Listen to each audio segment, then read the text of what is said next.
Big Boss season 8 Tamil TTF உடைய winner யாரு? இந்த வாரம் யார் எவிக்ஷன் ஆக போறாங்க? இந்த பிஆர் ஒர்க் அப்படிங்கிறது பார்த்தீங்கன்னா சோஷியல் மீடியாவில் எல்லாரும் பேசுறாங்க. ஆனால் ஒரு சிலருக்கு மட்டும் பிஆரே கிடையாது, ஃபேன்ஸ் மட்டும் தான் இருக்காங்க, அடிச்சு சொல்றாங்க. இதெல்லாம் என்ன கதை? என்ன நடக்குது? யார் உண்மையான பிஆர், யார் உண்மையான ஃபேன்ஸு? டீட்டெயில்டாக பார்ப்போம். தம்ப்லைன் டைட்டில் பார்த்து எந்த முடிவு எடுக்காதீங்க. வீடியோ ஸ்கிப் பண்ணாமல் ஃபுல்லாக பாருங்க. Welcome to the channel. நான் உங்கள் விஷால் சரவணன். வாங்க வீடியோக்குள்ளே போகலாம். டெய்லி வீடியோஸ், டெய்லி அப்டேட்ஸ்க்கு மறக்காமல் நம்ம சேனலை சப்ஸ்கிரைப் பண்ணி பெல் ஐக்கானை கிளிக் பண்ணிக்கோங்க. ஃபர்ஸ்ட் ஆஃப் ஆல் பார்த்தீங்கன்னா நம்ம முதல்ல இந்த விஷயத்தை முடிச்சிடலாம் அப்படின்னு நான் ஒரு முடிவு பண்ணியிருக்கேன். இந்த பிஆர் ஒர்க் அப்படிங்கிற விஷயம் பார்த்தீங்கன்னா டே டு டே பார்த்தீங்கன்னா ரொம்ப ஒரு மாதிரி கீழ்த்தரமாக இறங்கி வேலை செஞ்சுட்டு இருக்காங்க ஒரு சில பேர்லாம். இப்போ வர நாட்களில் ரொம்ப மோசமாக, ரொம்ப கீழ்த்தரமாக போயிட்டு இருக்குன்னு நினைக்கிறேன் நான். இன்னும் நம்ம டீப்பாக சொல்லணும் அப்படின்னு பார்த்தீங்கன்னா, ஒருத்தங்களை பற்றி பேசினாலே, அதாவது அவங்க அந்த ஷோவில் தப்பு பண்ணியிருப்பாங்க, அந்த தப்பை எடுத்து பேசினாலே நீ எப்படி பேசலாம், நீ அதை பண்ணுற இதை பண்ணுற அப்படின்னு ஒரு சில ஃபேன்ஸ் அப்படிங்கிற பேரில் கூட தற்கூரி முண்டங்கள் கீழே கமெண்ட் பண்ணுறது நம்மளால் தெளிவாக பார்க்க முடியுது. என்ன அப்படின்னா, ஜேம்ஸ் வசந்தன் சொல்கிறவர் இருக்கார் இல்லைங்களா?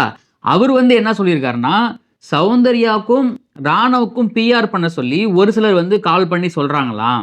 இதனால என்ன ஆகுதுன்னா, இப்போ ஒரு நாட்களில் முத்துக்குமரனை சேனல் தரப்புலையும் சரி, பிஆர் தரப்புலையும் அவர் தான் டைட்டில் அடிக்க வாய்ப்பு இருக்கு, அதனால அவர் பேரை டீக்ரேட் பண்ணணும் அப்படின்னு நிறைய பேர் பண்ணிக்கிட்டு இருக்காங்க அப்படின்னு ஜேம்ஸ் வசந்தன் சொல்றாரு. அவர் என்னமோ பெரிய கடவுள் மாதிரியும், ஏசுநாதர் மாதிரி, ஏசுநாதர் எப்பவுமே உண்மை மட்டும் தான் பேசுவார் அப்படிங்கிற மாதிரியும், முத்துக்குமரன் பண்ற தப்பை தான் இங்க உட்காந்து பேசிக்கிட்டு இருக்கோம். முத்துக்குமரன் பண்ற தப்பை தான் உட்காந்து ரிவ்யூ பண்ணிக்கிட்டு இருக்கோம். முத்துக்குமரன் ஒன்றும் அப்படியே காட்ஃபாதர் கிடையாது இல்லைங்களா? அவர் தப்பே பண்ண மாட்டேன்னு சொல்ல முடியாது இல்லைங்களா? அவர் பண்ற தப்பு, அதுவும் குறிப்பா இந்த வாரங்கள்ல அவர் பண்ற மிகப்பெரிய தப்புகள் என்னென்ன பண்ணாருன்னு கேட்டீங்கன்னா, வார்த்தைகளை மாத்தி மாத்தி பேசுறது, இந்த பொய் பேசுற விஷயங்கள், இந்த கேமை இந்த டிடிஎஃப் கேமை அதாவது குரூப் கேமா மாத்துற விஷயம், இந்த குரூப்பிசம் பண்ற விஷயம், ஃபேவரிசம் பண்ற விஷயம், இது எல்லாமே முத்துக்குமரன் பண்ணிக்கிட்டு இருக்காரு. திடீர்னு நீங்க ஏன் முத்துக்குமரன் ஆப்போஸ் பண்ணி பேசுறீங்க? திடீர்னு நீங்க ஏன் முத்துக்குமரன் திட்டி பேசுறீங்க? நிறைய பேர் கேட்குறீங்க. அப்ப நீங்க சவுண்ட் பிஆர் டீம்ல ஜாயின் பண்ணி நீங்க பணம் வாங்கிட்டீங்களா அப்படின்னு. முத்துக்குமரனுக்கு பிஆர் ஒர்க் பண்ணுறதும் எங்கள் வேலை கிடையாது, சௌந்தர்யாவுக்கு பிஆர் ஒர்க் பண்ணுறதும் எங்கள் வேலை கிடையாது. அதெல்லாம் ஜேம்ஸ் வசந்தன் மாதிரி ஒரு சிலர் பண்ணுவாங்க. அந்த வேலை நம்ம பண்ண மாட்டோம். ஜேம்ஸ் வசந்தன், அப்புறமா அந்த ஃபேட்மெண்ட் ரவீந்திரன், இவங்கெல்லாம் இதான் வேலை. ஏன்னா இவங்க ஒரு பிம்பத்தை கிரியேட் பண்ணிவிடுவாங்க. இவங்க பார்த்தீங்கன்னா ஒரு கண்ணியமான பிளேயர், இவங்க தான் வின் பண்ணணும் அப்படின்னு ஒரு பிம்பத்தை கிரியேட் பண்ணிவிட்டு, அப்புறம் அவங்க வின் பண்ணிட்டாங்கன்னா பயாஸ் பண்ணிட்டாங்க அப்படின்னு சொல்லி குறை சொல்ல வேண்டியது. இங்கே யார் என்ன கேம் விளையாடுறாங்க, அதை எப்படி விளையாடுறாங்க அப்படிங்கிறத நாங்கள் உட்காந்து சொல்லிக்கிட்டு இருக்கோமே தவிர, இதை பிஆர் ஒர்க் பண்ணி இந்த பிராண்டு இதை ப்ரொஜெக்ட் பண்ணுறாங்க தெரியுமா, அந்த மேலே ஸ்டாம்பை குத்தி இவன் பிஆர் ஒர்க் பண்ணுறாங்க அப்படின்னு ஒரு சிலர், இங்கே எல்லாருமே கிடையாதுன்னு எல்லாம் சொல்லணும் நான், ஒரு சிலர் பண்ணுற வேலை. இது யாருக்கு நம்ம பேக் ஃபேராக போய் முடியும்? இப்போ முத்துக்குமரன் தப்பு பண்ணால் நம்ம சுட்டி காட்டுறோம் இல்லைங்களா? நாளைக்கு முத்துக்குமரன் நல்லதே பண்ணாலும் இந்த ஒரு சில தற்கொலை ஃபேன்ஸால் நம்ம என்ன பண்ணோம்னா நம்மளால் போய் பேச முடியாது. ஏன்னா அந்த அளவு தான் போய் முடிஞ்சிடும். இது அவங்களுக்கே போய் பேக் ஃபேராக முடிய நிறைய வாய்ப்புகள் இருக்குது. இந்த பிஆர் ஒர்க்கை நம்ம கிளியர் பண்ணிடலாம் அப்படிங்கிறது தான் இதை சொல்ல வந்தேன். டிடிஎஃப் உடைய வின்னர் யார்? டிடிஎஃப் உடைய வின்னர் லீடில் இருக்கிறது ரயன். ரயானுடைய கேம் எப்படி இருக்குது அப்போ நிறைய பேர் பார்த்தீங்கன்னா ரயானை பர்சனலாக போய் நிறைய பேர் அட்டாக் பண்ணிக்கிட்டு இருக்காங்க. அது ஒரு சிலர் தரப்பு. யார் அட்டாக் பண்ணணும்னு நல்லா தெரியும். ஒரு சில பேர் சோஷியல் மீடியாவில் ரயான் தகுதியே இல்லைன்னு சொல்கிறாங்க. இந்த கேமை ஃபிசிக்கலாக 100% ஜென்யூனாக விளையாண்டுட்டு இருக்க ஒரே ஆள் ரயன் இந்த வீட்டில். ஒன் ஆஃப் த கண்டஸ்டன்ட்னு வச்சுக்கலாம். ஏன்னா ஃபிசிக்கலாக விளையாடுற கேமும் சரி, மற்ற எந்த கேமாக இருந்தாலுமே சரி, அந்த கேமில் நம்மளால் என்ன பண்ண முடியுமோ அதை மட்டுமே ரயன் பண்ணிக்கிட்டு இருக்காரு.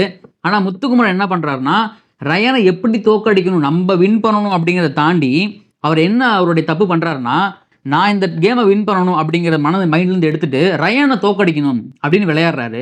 ஸோ அதனால தான் முத்துக்குமரன் தோற்று போகிறாரு. இதே மாதிரி அவர் ஃபைனல்லையும் நம்ம வின் பண்ணுறோம் அப்படிங்கிறத மறந்துட்டு மற்றவங்களை தோக்கடிக்கணும்னு நினச்சார் அப்படின்னா கண்டிப்பாக அவர் ஃபைனல்லாம் ஸ்டேஜில் ஏற வாய்ப்பே கிடையாது. குழி தோண்டி புதைச்சிட்டு போயிட வேண்டியது அந்த ஆசையை. இந்த ரயன் பார்த்தீங்கன்னா அவங்க அக்கா சொல்லிட்டு போனாங்க, நம்ம அவரை விமர்சனம் பண்ணோம், அவங்க ரொம்ப ஒரு மாதிரி ஃபேஸ்லாம் பண்ணாங்க, அப்படிலாம் பேசியிருக்கவே கூடாது அப்படின்னு சொல்லிட்டு. ஆனால் ரயன் அதை மனசில் வச்சுக்கிட்டு இந்த கேமை நமக்கு 100% கொடுத்து எஃபோர்ட் போட்டு ஆடணும்னு ஆடி ஃபிசிக்கல் டாஸ்க் எல்லா டாஸ்க்குமே கரெக்டாக விளையாடி பாயிண்ட் டேபிளில் லீடிங்கில் இருக்கார். நமக்கு வந்திருக்க சோர்ஸ் படி இந்த டிடிஎஃபோட வின்னர் ரயன்.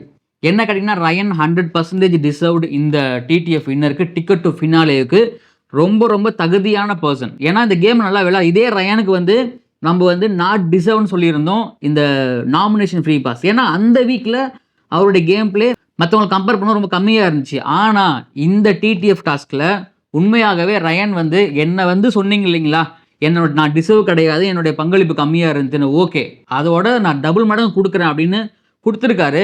எல்லா டாஸ்கையும் ஸ்போர்ட்டிவாக எடுக்கிறாரு. இந்த ஹேர் கலர் பண்ணுற விஷயமா இருக்கட்டும், மற்ற எல்லாத்தையுமே வந்து ஸ்போர்ட்டிவாக எடுத்துக்கிட்டு ஸ்போர்ட்ஸ்மேன்ஷிப்பாக விளையாடுறாரு. அவரை பார்த்து முத்துக்குமரன் கொஞ்சமாவது கற்றுக்கிட்டா வாழ்க்கையில் முன்னேற முடியும் அப்படிங்கிறது என்னுடைய தனிப்பட்ட கருத்து.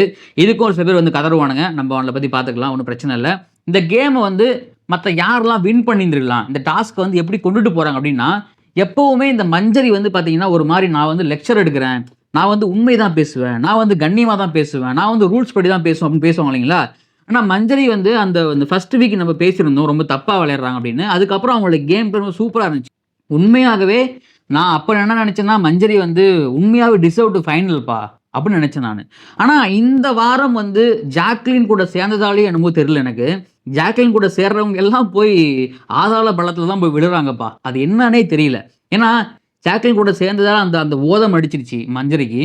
அந்த வன்மம் அந்த வந்து பார்த்தீங்கன்னா அப்படியே கொஞ்சம் கொஞ்சம் கொஞ்சம் கொஞ்சமாக மற்றவங்களை வந்து மற்றவங்க மேலே ஈகோ, மற்றவங்க மேலே போறாமை, மற்றவங்க மேலே காழ்ப்புணர்ச்சி அப்படின்னு நீங்கள் என்னென்ன பேர் இருக்கோ அது எல்லாத்தையுமே சொல்லலாம். அந்த மாதிரி வந்து அவங்களுடைய வன்மம் வந்து பார்த்தீங்கன்னா நாளுக்கு நாள் வெளிப்படையாக தெரிஞ்சுக்கிட்டே இருக்கு.